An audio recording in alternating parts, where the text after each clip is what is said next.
পূর্ব বর্ধমানের জামালপুর নামে একটি গ্রামে বাবা বুড়োরাজের এই জাগ্রত মন্দিরটি অবস্থিত।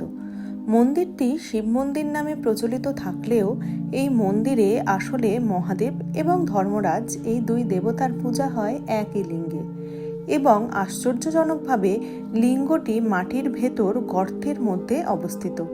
কি এই মন্দিরের রহস্য? কিভাবেই বা তৈরি হলো মন্দিরটি? এই মন্দিরটি কি সত্যিই এতটা জাগ্রত? পৌরাণিক কাহিনীতে বিশ্বাসী হয়ে থাকলে ভিডিওটি শেষ পর্যন্ত দেখতে থাকুন।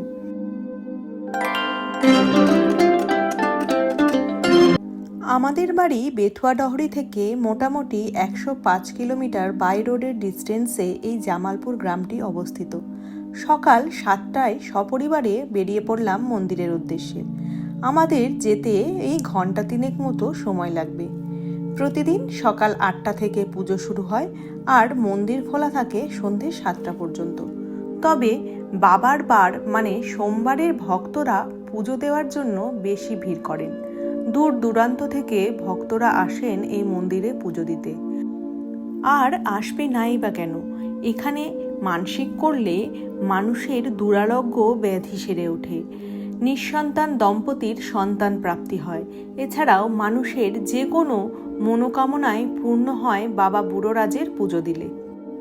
লোকমুখে প্রচলিত আছে আজ থেকে আনুমানিক 500 বছর আগে এই জামালপুর অঞ্চলটি ছিল ঘন জঙ্গলে ঘেরা। এর খানিকটা দূরে নিমদহ নামে একটি গ্রামে গোয়ালা ঘোষেদের বসবাস ছিল। এই গ্রামে যদু ঘোষ নামে এক ঘোষের অনেক গরু ছিল। তাদের মধ্যে শ্যামলী নামে গরুটি সব থেকে বেশি দুধ দিত, কিন্তু বেশ কিছুদিন ধরে গরুটি দুধ না দেওয়ায় যদু ঘোষ একদিন শ্যামলীর পেছন পেছন জঙ্গলে গিয়ে দেখে গরুটি একটি মাটির ঢিপির ওপর দাঁড়িয়ে আছে এবং তার বাট থেকে একা একাই সব দুধ পড়ে যাচ্ছে ওই ঢিপিতে। এই সব দেখে যদু ঘোষ গ্রামের এক ব্রাহ্মণের কাছে যান। তখন ব্রাহ্মণ বলেন হয়তো সেখানে কোনো দেবতা আছে। সেই দিনই ওই ব্রাহ্মণ এবং যদু ঘোষ দুজনই দেবতার স্বপ্নাদেশ পান এবং ওই জায়গাটি খুঁড়ে বাবা বুড়োরাজের সন্ধান পান।